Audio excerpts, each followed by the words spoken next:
Let's get ready to ramble. It's time for Raccoon Rambles. If you don't know, my name's Brendan. I post a lot of nature videos. I'm also a mental toughness coach.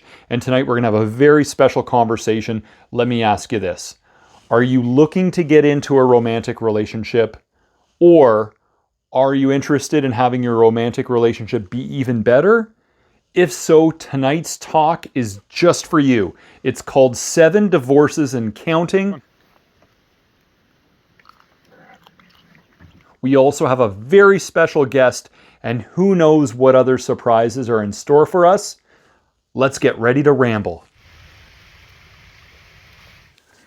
Okay. Oh, don't sit on a head. You're going to sit on a head. Oh, I don't want to sit on a raccoon. All right, welcome to Raccoon Rambles. We have a very special guest joining us to start off tonight. This is my wife, Ashley, and we're going to have her helping feed the raccoons. Here's a story, and I want us all to go through this right now. I want you to imagine that you've been married and divorced 7 times. And now you've met somebody, you've made a good romantic connection, but they've been married and divorced 6 times. So what part of this problem is the problem? Well, you've both been married before and it hasn't worked out so many times, and now you found love again, and obviously you might have some concerns like maybe marriage doesn't work for either of us, but maybe it does. You might be torn and conflicted between love and fear. So I want you to imagine you're in this challenge, you're in this problem.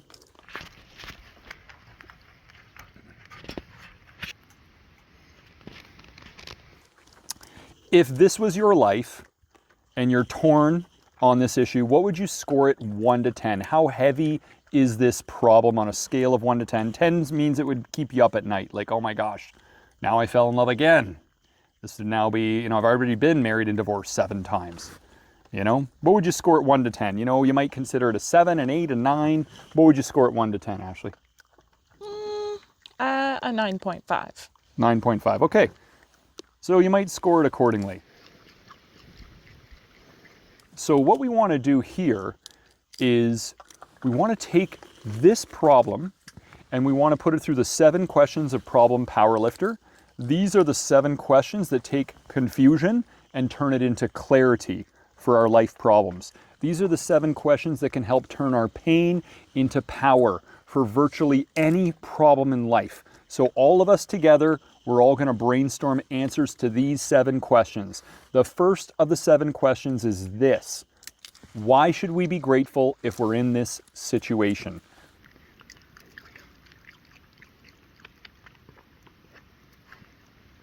Why should we be grateful? I think you would be grateful because you found love again. Yes, yeah, you found love again.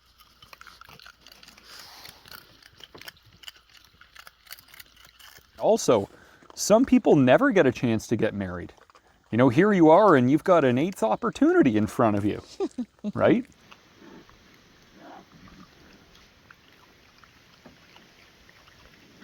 I think another reason would be that you would have lots of experience. Between the two of you, yes. Yeah. You'd have lots of experience.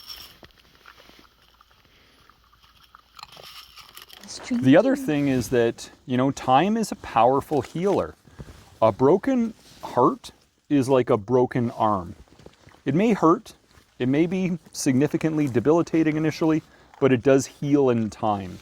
So we can heal from whatever challenges we may face in this relationship. By the way, this is the best leg warmer ever. Just having a little chonk raccoon on the front of my lower legs with his little hands. It doesn't want to lose. That's the prime seats tonight.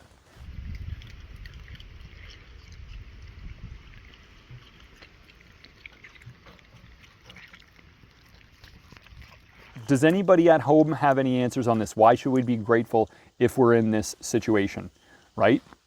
Throw it into the chat. And then question number 2 is, how is it not as bad as it seems?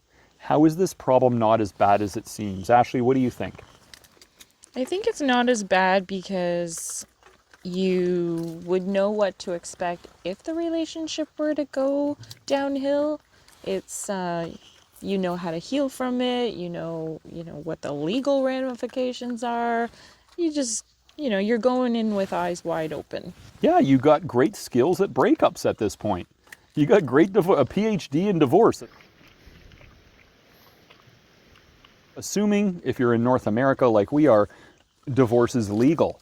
So if it doesn't work out, you can exit the relationship. It's not as bad as it seems. Also, you haven't married this person before. It's not marriage that's the issue, it's who you're married to that's the issue. So maybe this will be successful.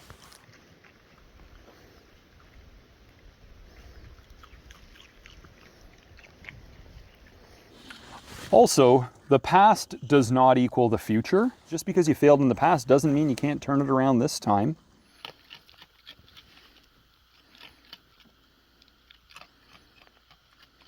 Do any of you at home have any answers on this? How is it not as bad as it seems if you're in this situation? What do you think? Throw it into the chat.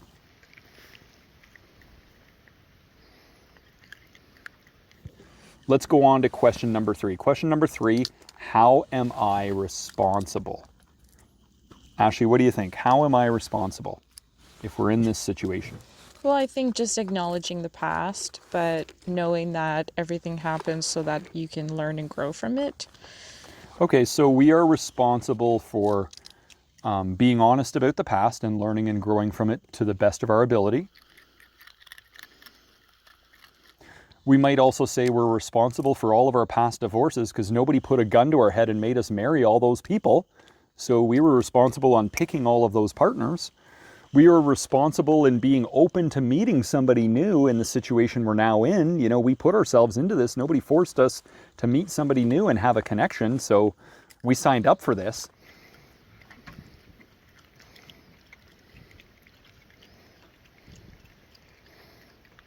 You might say we are also responsible for our commitment to working on ourselves.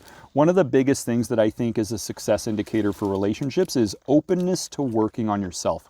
I've coached a number of people that have gotten into relationships where they were very interested in working on themselves, but the other person in the relationship was really committed to bad thoughts and bad actions that made things harmful for themselves and other people, and they were completely unwilling to work on themselves and change their ways as a matter of pride.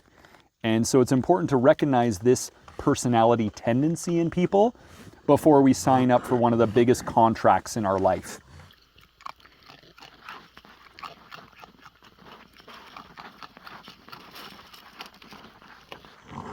We're also responsible for our expectations of others. Maybe we had unrealistic expectations of other people.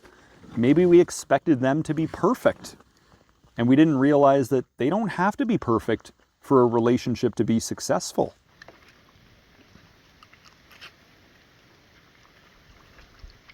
I think another important area in relationships that we're responsible for is how we handle conflict. Now, a lot of people in relationships, they just impulsively make it you against me. And they try to blame, shame, justify themselves. And that really leads to a combative relationship dynamic. And I see this everywhere. This is very common. Have you not seen that in relationships where people, they have a fight and it's both of them are against each other, yelling at each other, arguing. It's poor form, if you ask me, in relationships to handle conflict in that way. What I would recommend is when you're in a relationship, you make it me and you against the problem, regardless of whose problem it is. That we always face each problem together as a team to handle conflict with a spirit of cooperation. There's a saying that fools argue, wise people discuss. So I think it's important to seek first to understand your partner rather than impulsively going into disharmonious conflict tactics. So what do you think? How are we responsible? Throw some thoughts into the chat.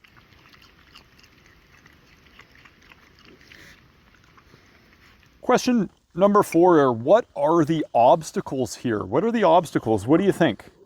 If we're in this situation where we're questioning whether to give love another chance after so many failures, what are the obstacles? Yeah, and an obvious obstacle would be the naysaying from any friends or family. Yes. So An obstacle could be if we're seeking external validation from others, we might hold back because of fear of failure and fear of judgment from others. So that could be an obstacle, and we need to realize that, others don't really know the full story, and our happiness is what matters most rather than the opinion of others. And even if others are disappointed in us for getting married again, they'll get over it, right? Another thing we're responsible for is our attitude about relationships and what relationships actually are and what it takes for a relationship to be successful. A lot of people have very limiting beliefs about the nature of relationships. So we're going to do a really cool game right here, right now. Everybody has a subconscious relationship rule. And if you don't know what that rule is, you're being ruled by it. We all get these ideas stuck in the back of our head, and sometimes these ideas aren't good. Have you ever got a bad song stuck in your head? Mm-hmm. Right? Like Baby Shark or Chicken Dance. Yeah.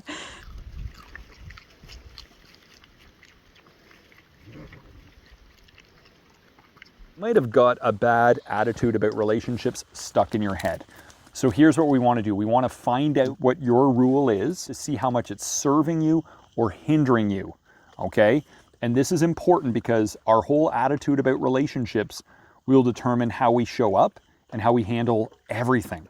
So here's what I want you to do. I'm going to give you a fill in the blank, and I want you to answer automatically rather than trying to answer correctly, all right? Just the first thing that blurts out of your brain. How does your brain answer this? The first response that bubbles out of your brain.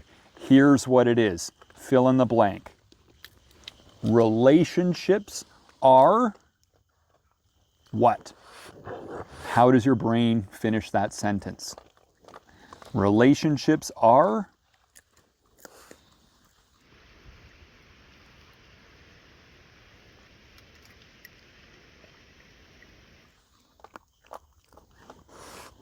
Ashley, how did your brain answer that one?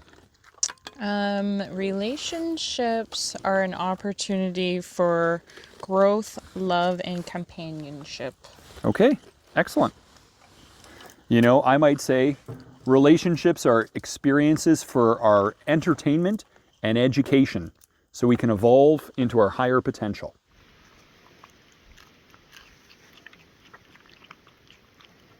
Does your rule energize you instead of dampening your enthusiasm? So if you said relationships are hard work, that doesn't energize you, does it? If you said relationships are complicated, that's not really energizing and uplifting. If you said relationships are necessary, that's a lot of pressure and stress. And for what reason? What are some other examples you can think of that have an opportunity for improvement? Relationships are draining. Oh yeah, relationships are draining. Says an introvert.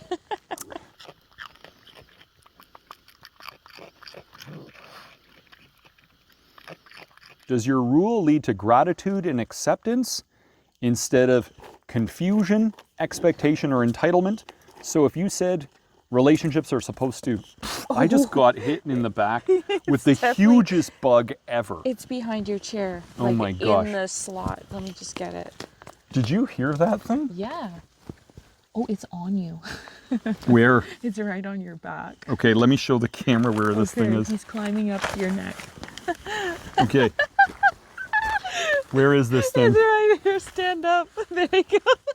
Look at how big it is. What is it? I think it's some sort of June bug or something. No, that's not a June bug. That thing is an alien.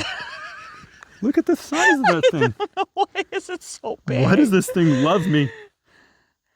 Are you going to take him? Yeah, I'll take him. No, I'll let him. Just don't worry about it. We'll just leave him. Don't crush it. Yeah, I don't want to kill him. No. But I'll let him hang out. He just wants to join the party, okay? Yeah, he has a little FOMO. Look at the size of him. He's got these big claws. He's just like feeling everywhere. He's kind of cute. I'm in love with him. I'm in love. Mm-hmm. He's just going to hang out in my pocket. He's here at Raccoon Rambles. Look, he's like pulsing and stuff. I don't know what he's doing. If you know what this bug is, let us know in the chat, because this thing is crazy. And it does fly. Yeah, well, it flew into me, so it definitely flies. Oh my gosh. I wonder if what the raccoons are going to think of I this hope thing. they don't eat it. No, I hope I'm going to protect this bug with my life.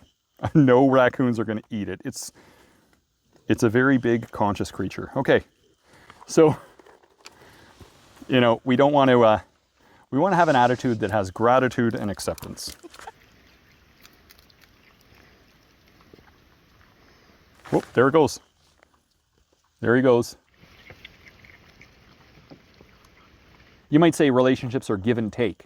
I've had people say that. And that's not going to make you the person you want to be, because then when you do something for somebody, you're always going to expect something in return. And that's not necessarily a good attitude, because then you're measuring everything, And that's similar to when people say relationships are 50-50. Yeah, And yeah. the coaches often say, well, it should be 100-100. Absolutely. The idea is not relationship balance, it's relationship harmony. You have the 50-50 balance, which makes up 100%, or you have the we're both committed 100% to the relationship, as opposed to just 50% effort because we're expecting the other person to have their half of the effort. You want to be all in.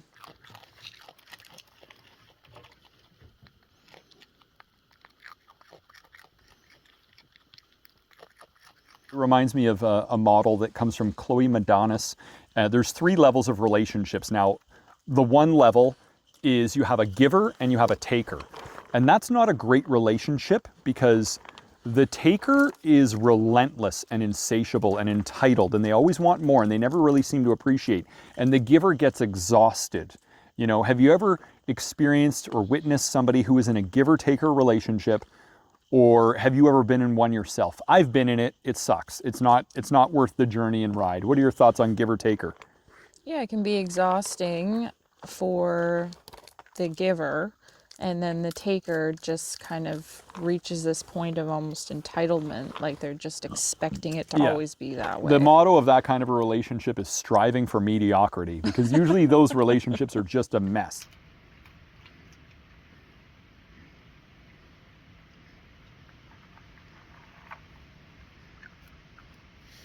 The second of the 3 is transactional relationships. It's I do this for you, you do that for me. Everything's kind of like measured. It's almost like you're functional roommates, And I think it kind of kills passion, because it's like, well, where's the passion in that? It's just like, this is more like a business transaction. What are your thoughts on that one, the give and take one? Yeah, I think you're right. It definitely can remove passion. I know that recently in the news there have been famous people who have really taken pride in that's how they operate in their relationships. And, it caught a lot of flack online because I think people recognize that there's flaws there. Yeah, absolutely. I think a lot of relationships function on that level where it's like, one partner might say to the other partner, well, we're not going to have a romantic time tonight unless you take out the trash and do this and that. And it's just constant like bribing and bartering, and it's not really passionate.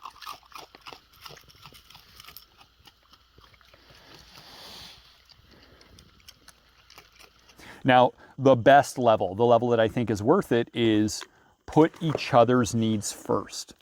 Because if you put my needs first and I put your needs first, both partners get their needs met, but there's passion created out of the fact we did it for each other. So, this isn't always going to work perfect, but you can playfully call each other out and make that the priority of the relationship, is both people put each other's needs first. What are your thoughts on that level? Yeah, I think both people have to be committed to that mindset, because if you go back to example number 1 with a giver and a taker, well, of course, one person's going to be like, well, of course you need to put my needs first. And the other person says, yes, I'm committed, but then you don't have the response. It's not what people say, it's what they do that matters. I had run that idea by you very early on in our dating. And what did you think when I kind of said, here's the 3 level of relationships? What do you think? I thought it was great. I had not heard that said like that before. And so for you to articulate it and then have me commit to it was very important. And I definitely remember when we had that conversation. Yeah, and it set a good foundation for the relationship. because then it was just a contest of us constantly doing things for each other, and it's a little bit of a game. You know, when we've gone around downtown Toronto, I carried your purse for you to make your walk lighter. And True story. even though guys were whistling at me, I don't know what they thought of me. But, you know, I try to find creative ways to put her needs first. She does it for me. And then it just keeps the passion alive. So that's the 3 levels of relationships. So that could be an obstacle, is that we're putting our own needs first and they're putting their own needs first, and it disconnects people.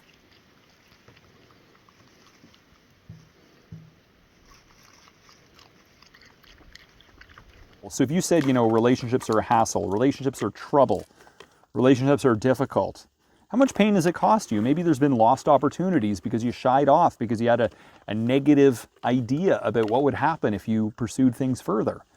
You know, maybe you backed out of relationships early on because you just assumed they were all doomed. What pain has it cost you in the past? And what are the worst possible outcomes if you continue looking at things that way? And, you know, what immediate pleasure would you get if you just didn't think this way? Right? We need to reflect on this attitude towards relationships so that we're willing and motivated to consider changing it. And then I would encourage considering a rule upgrade on how you look at relationships.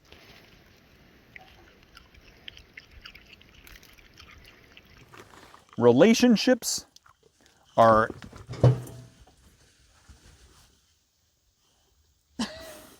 I was going to say something. There was some rustling in the trees and all of the raccoons got scared off. It was probably that huge bug again. You could say relationships are educational experiences that awaken our highest purpose and potential, which is a beautiful way to look at it. What else do you think we could say about relationships? Relationships are a gift from a higher power to deepen our understanding of love and gratitude. Beautiful. And those are superpowers. You know, relationships are educational experiences to teach us how to harmonize with ourselves and harmonize with others. That could be a good relationship rule. Okay, come on. And you got another one? Yeah. So I think relationships are courses from the universe to help us grow and reach our full potential. Absolutely. So they all serve a purpose of growth. They're not all meant to last. Some are for a reason, a season, or a lifetime.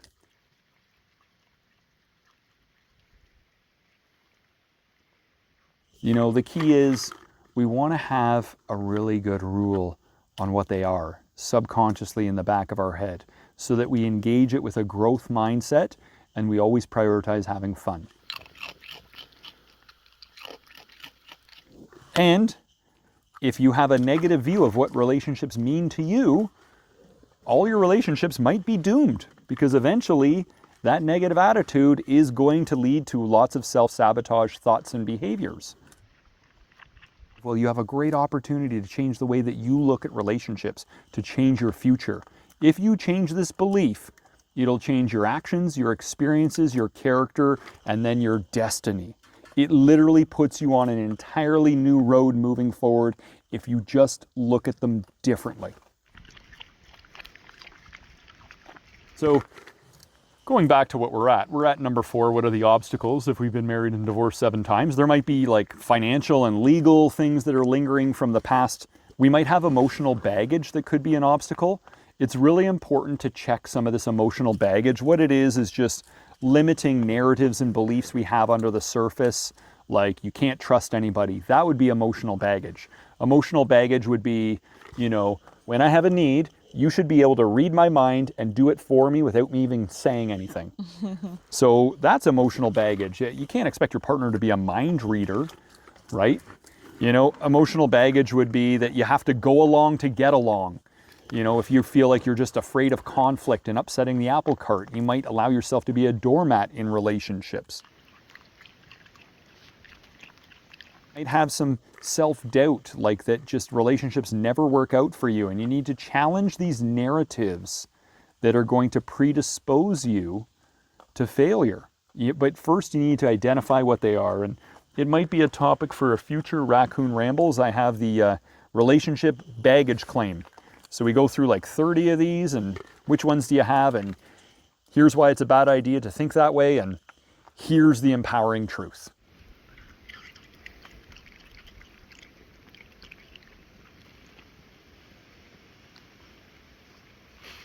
So number 5 is, what help and resources are available? What do you think? I think there's lots of resources available. Definitely resources online like YouTube and other relationship experts. And if you don't have access to a computer, you can go to a library or talk to a trusted friend. Yep. There's podcasts, there's relationships guides and coaches. You can lean in on the support of friends and family.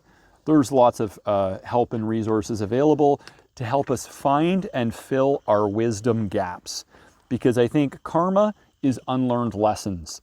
And we suffer the consequences of our unlearned lessons until we learn those lessons.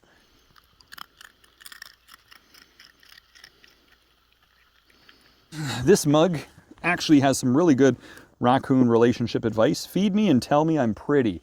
It's probably a key to any woman's heart, any raccoon's heart right there.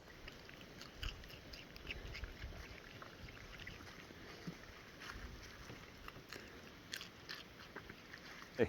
So the next question, number 6, what are all the possible solutions to this problem, stress, and challenge? What do you think? What are all the possible solutions? I think maybe taking things a little bit slower and being mindful of your past habits and then work towards creating new ones together. Excellent. Yeah.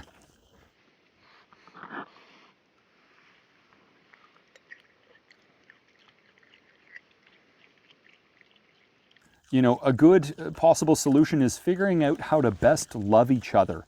In particular, I like the 5 Love Languages by Dr. Gary Chapman. We did do a Raccoon Ramble on this.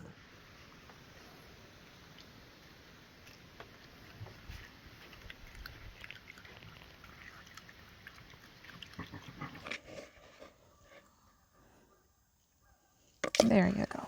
So we only have one little buddy with us right now, and it's this big bug that keeps hanging out with us. And he's the only one. He can fly. He's a willing participant in being limited to this bowl. But the raccoons have left, but the bug has stayed. So we're glad we made friends with this guy after he landed on my back. Wow.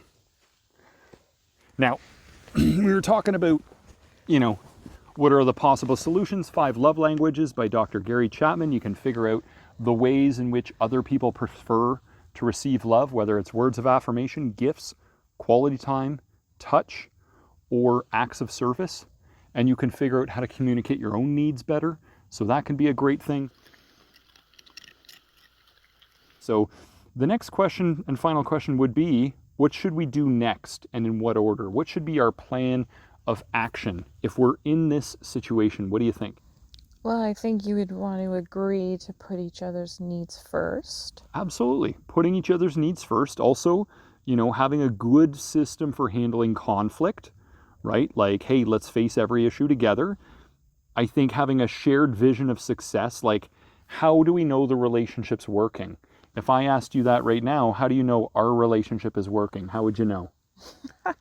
Well, I think there's many key factors, but I think maintaining mutual respect for each other, no matter what circumstances are occurring, would be a good indicator. Yep.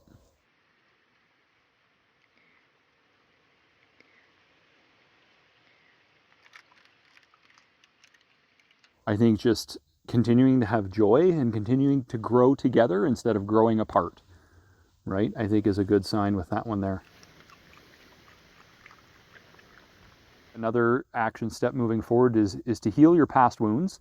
One is let go of the past, realize that even though there were many relationships that didn't work, would you take them all back if it meant you couldn't be the person you are today because of them?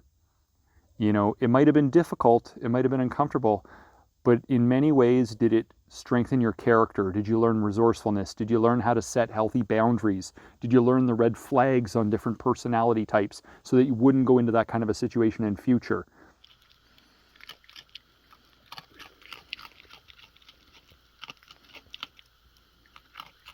and see your own innocence for all of the past. Whatever you did in past relationships, you were doing the best you could at the time with what you knew, and if you knew better, you would have done better. See the innocence of others too. They just weren't as advanced as maybe you hoped they were. And if they knew better, they would have done better as well.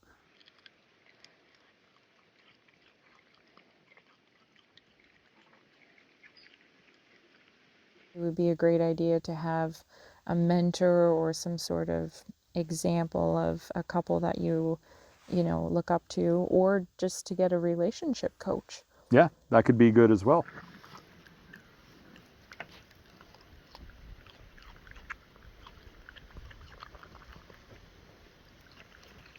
For sure. Have a guide. You're a hero going on a hero's journey in relationships. It can serve you well to have a guide so that you avoid unnecessary wrong turns.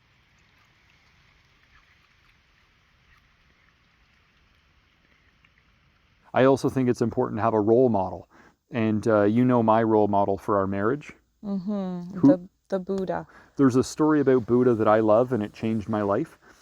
Buddha was very young, and he was very fit and attractive and very wise. And he was going from village to village and giving wisdom discourses. He was giving lectures, and he was really impressing people. And he went to one village, and there was a girl there who was possibly the most beautiful girl in the world at the time. And she saw, you know, how attractive he was and how wise he was. And she just fell head over heels in love with him. She was basically throwing herself at him. And all of the Buddha's followers are like, oh no, we're going to lose him, because what guy could resist that girl? She's got everything. And the Buddha said, now is not the time for me to love you. And he and his entourage left. And his followers are like, oh my gosh, he's the real deal, because the rest of us, like, what guy could say no to that girl? Like, she was like the best girl ever.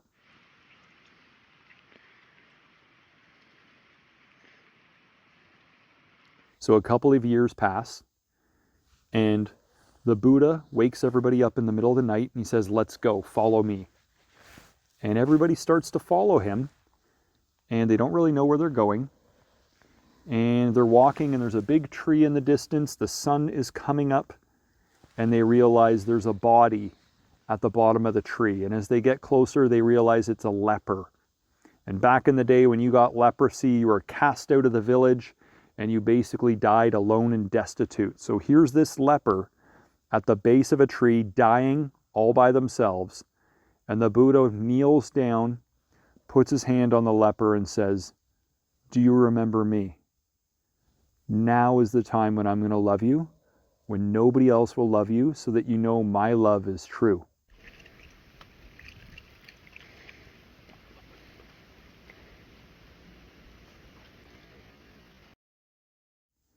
And everybody looked, and they're like, it's the girl from 2 years ago. She had become a leper.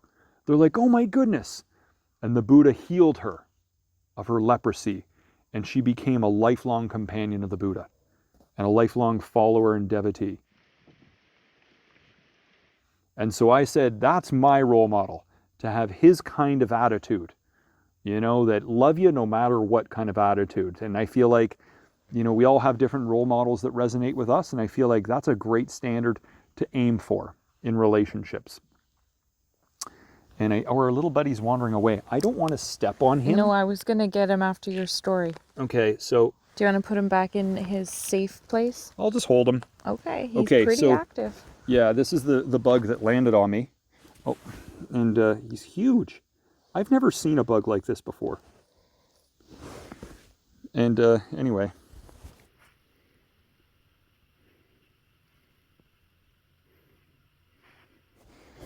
I'll let him hang out. And so I think the other key thing is, what we can do to best move forward is to choose love over fear. Fear in relationships is relationship poison. We got to remember that any pain we experience from choosing to love will never compare to the pain of walking away from love. And we can learn to handle all that comes with relationships. So I think the key is to make the active decision to choose love over fear. And make an experiment with it. Decide to be you without fear.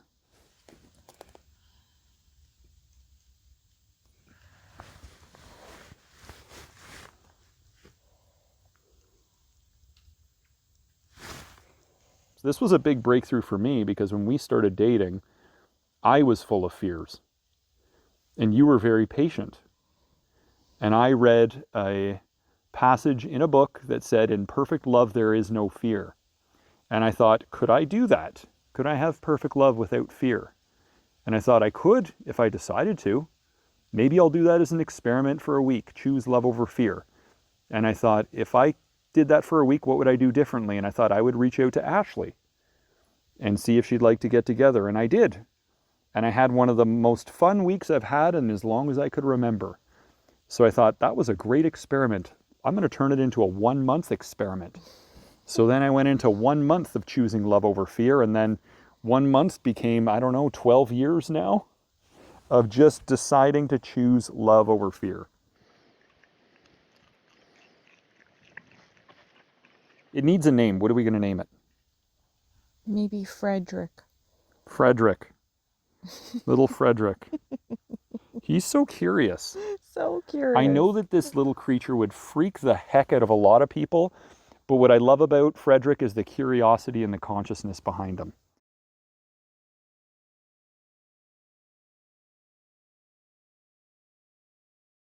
We are now at the end of the questions, the 7 questions. Let's take all those perspectives together. In this moment, how big of a problem or stress or a challenge is it on a scale of 1 to 10? Go ahead and score it again. Perhaps the number's a lot lower because more so you see it as an opportunity for more joy and excitement and learning. And so maybe you don't even see it as a problem at all anymore.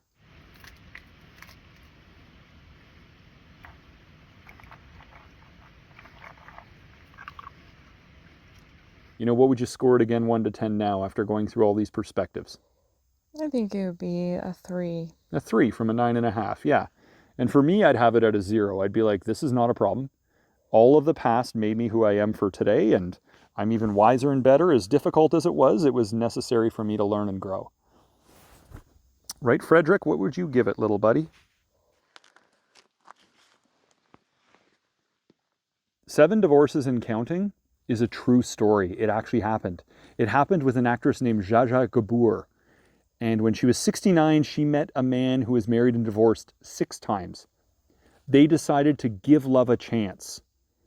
And they were married for the rest of Zsa Zsa Gabor's life. She died at 99. For 30 years they were married. It's a true story. It's a good story for hope and faith for all of us. Love wins in the end.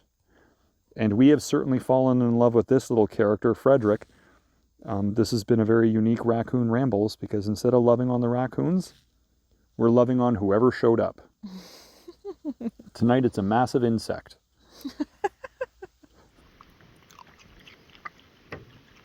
So when it comes to love and relationships, imagine you have an eternal best friend. And they are all wise, all knowing, and all loving. They know everything you've been through in the past, everything you're going through now, and everything that's possible for you in future. And from a place of maximum love and maximum wisdom across all space and time, what would be their advice to you in this moment of your life?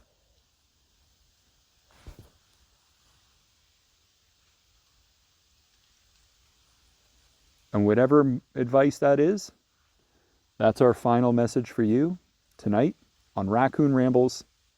Love you forever.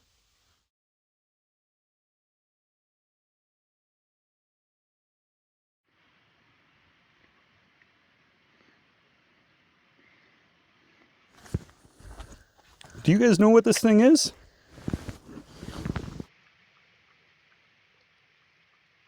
What is it doing? Nothing. It's like, Is it eating your shirt? I don't know what it's doing. Oh, there it goes. It flies. Oh my gosh. Go figure. It's got wings. It's going to fly. All right.